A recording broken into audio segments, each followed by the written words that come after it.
Hi there, it's David WTI, and if you have had chance to read Nathan W. Pyle's Strange Planet books, so this is the Stranger Planet book. And the stories in this concentrates in human beings' traditions. So whatever traditions we have seen on planet Earth, those are the traditions that are observed on this book by the creatures.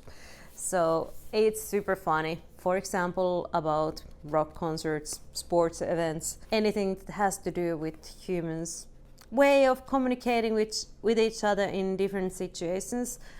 I find this book extremely entertaining, and it has awesome stories that keep me staring and reading more. I just can't stop. It's a book that I take in my hand and it's like, okay, I'll read a few pages and laugh for a few of the jokes, but they are so brilliant you just can't stop. This is the type of book that if it hits your sense of humor, it will be bringing you smile and laughter every day on your face. These are the type of books that I enjoy having in my life, and that is my point of view.